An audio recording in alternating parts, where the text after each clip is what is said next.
tá? Então, eu preciso estar atenta. E para eu estar atenta, eu preciso de ter toda a parte administrativa. Então, eu tenho que ter planilhas, formas de fazer cálculo. Hoje a gente trabalha com Excel, trabalha com plataforma, né? Tem vários programas, inclusive de controle de estoque. Tem vários, tem N, mas eu preciso de recursos humanos para fazer isso tudo funcionar, né? Dentro do meu recurso humano, eu também preciso de pessoal da higienização, pessoal da hotelaria, da manutenção, porque a luz queima, o vaso sanitário, a válvula quebra, preciso pintar uma parede, preciso de um técnico para ver o respirador da unidade de terapia intensiva. Então, eu preciso ter uma rede de profissionais para atuar dentro do hospital. Entenderam? É assim, chega a ser um processo, digamos, administrativo gerencial por pessoas capacitadas. Aí volta as nossas teorias. Eu preciso de ter pessoas capacitadas para desenvolver bem as tarefas, para que haja esse fluxo de atendimento. O foco principal dentro de um hospital é o quê? É a alta do paciente. Mas antes dessa alta, ele passa por várias coisas. Se ele é um paciente cirúrgico, se ele é um paciente de terapia intensiva, né? O que ele precisa? Ele precisa de roupa lavada, precisa de alimentação, uma assistente social para poder dar apoio, né? Então, de repente, aquele sujeito não tem família e ele tem que receber o INSS, como é que é feito? Então, vamos chamar quem? Serviço social. Tudo isso é o quê? Um planejamento. O que nós vamos falar mais a seguir, né? Vamos falar sobre escala de serviço, formulários. E aí vocês vão começar a entender o que são essas teorias, como que elas surgiram e para que elas surgiram. Elas surgiram justamente para que o fluxo do meu trabalho me deixe de uma forma em que eu possa produzir, tenha saúde também e tempo para desenvolver as minhas tarefas. Associado a isso também o tempo de descanso, que é obrigado por lei, né? Dá essa trégua, digamos assim, né? Então, para tantas horas de trabalho corrido, tantos minutos de alimentação e descanso, e assim sucessivamente, tá?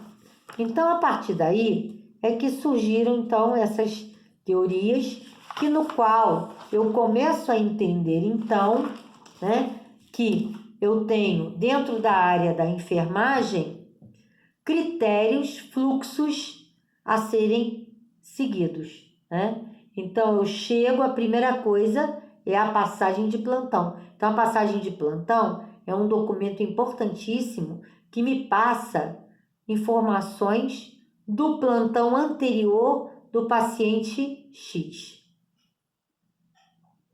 Ok? Bem, então falei muito aqui de teoria, né? Depois vocês, por favor, peguem a apostila e leiam, né? Que aí são as teorias administrativas de uma forma geral, tá? Que começa aí, no caso, na página 13 e vai até a página 20, que vem falando das teorias. Ah, mas Márcia, a gente emprega essas teorias? com certeza, emprega sim, tá? Só que ela não vem de uma forma tipo receitinha de bolo. Teoria do Fayol, tal. Teoria do Ford. Não, elas se misturam, elas se entrelaçam, umas precisando das outras, tá? Então, essas são as teorias. Vamos ver se eu consigo compartilhar com vocês.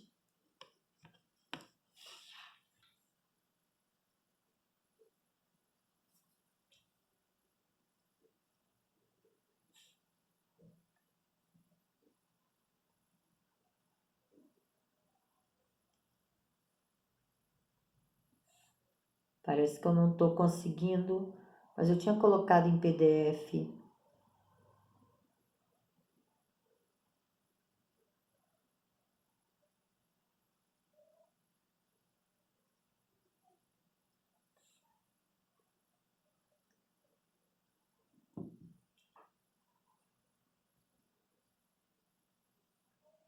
Eu não coloquei aqui no caso.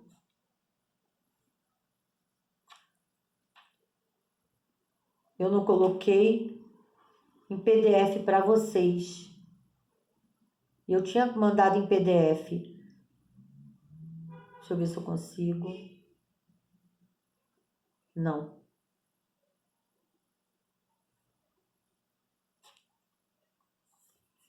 Não estou conseguindo, mas a aula daqui a pouquinho vai ser encerrada.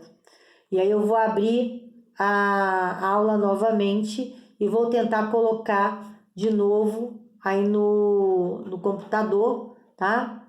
Para poder abrir para vocês os slides, ok? Deixa eu ver se eu tá aqui, a aula. Eu não botei ela em PowerPoint. Ela tem que ser em PDF, tá, gente? Então, assim que acabar essa aula 1, né, que nós estamos dando, eu vou dar um tempinho, vocês só me dão um tempo para eu entrar na aula 2, tá? Que a gente vai falar sobre sistematização de assistência de enfermagem, tá? Nesse período da administração, talvez vocês assim, nossa, é chato, mas não é, né? Ela é necessária para vocês entenderem o passo a passo de quem somos nós, tá? E lógico que quando a gente lida com enfermagem, que é o nosso foco, né? Antigamente nós não tínhamos, no caso, a parte de divisões de atribuições, de habilidades e competências, né? Eu sempre falei na aula inaugural, né, que nós começamos sendo atendentes de enfermagem, né? Nós começamos como atendente de enfermagem. Depois é que nós começamos a ser auxiliares de enfermagem, já com o nível fundamental.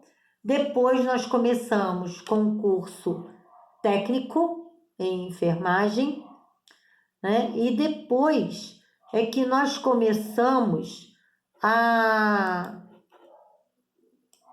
ter enfermeiros graduados, tá?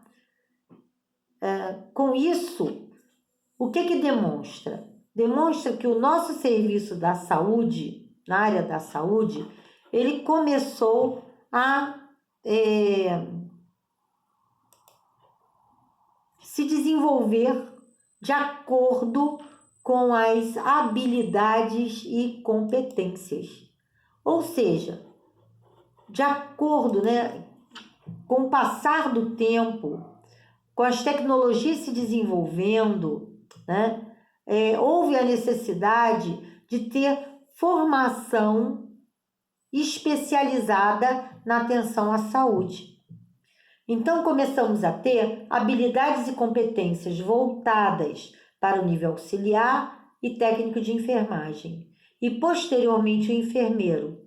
Hoje, o técnico ele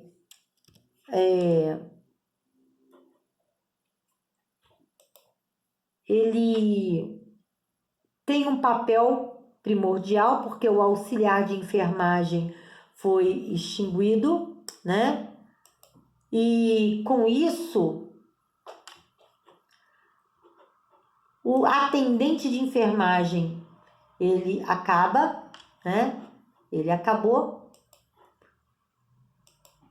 O auxiliar de enfermagem também acabou. E ficou atualmente o técnico de enfermagem. E, lógico, o enfermeiro. Associado a isso, nós temos o enfermeiro nas suas várias vertentes de habilidades e competências, né, de capacitações. Então, hoje nós trabalhamos com habilidades e competências distribuídas, né, dentro desse contexto. O que significa isso? Que hoje eu tenho enfermeiros num setor, eu tenho enfermeiros pós-graduados com especialidade. Eu também tenho técnicos, né, que agora existe o tecnólogo com especialidade também, e também nos seus diferentes saberes. Isso não deixa de ser o quê? Administração, gestão de pessoas. Por exemplo, numa clínica de hemodiálise. Na clínica de hemodiálise, eu não posso botar qualquer um. Eu tenho que treinar o técnico para que ele saiba mexer na máquina de depuração. Então, eu preciso ter pessoas com habilidades e competências capazes de fazer aquela máquina funcionar. E também qual é o meu objetivo? Que o paciente consiga fazer a depuração extrarrenal. Tá? Então, isso é o quê? Processo de trabalho. Eu colocar a pessoa certa no lugar certo, desenvolvendo a atividade certa. Eu não perder tempo, eu ganhar tempo, né? E com isso eu consigo me adequar melhor às minhas funções, né? Então, essas teorias, elas fazem com que isso aconteça, né? Que eu consiga desenvolver este papel. Ok? Bem, nesse momento, nós vamos vamos finalizar, digamos assim, né? Essa parte das teorias, que seria a aula 1. Falei um pouquinho do que é o plano de ensino, né? E falei sobre as teorias de enfermagem. Agora, a partir da aula 2, vamos falar um pouco mais sobre organização e planejamento do serviço e do que é a sistematização da assistência de enfermagem. Tá bom? Então, aqui eu vou encerrar a aula 1 e vou colocar os slides para poder passar no Zoom e mando o link para vocês, ok? Já já eu volto, tá bom? Vou encerrar a reunião aqui da aula 1, que fala sobre as teorias de enfermagem, certo? Até daqui a pouco.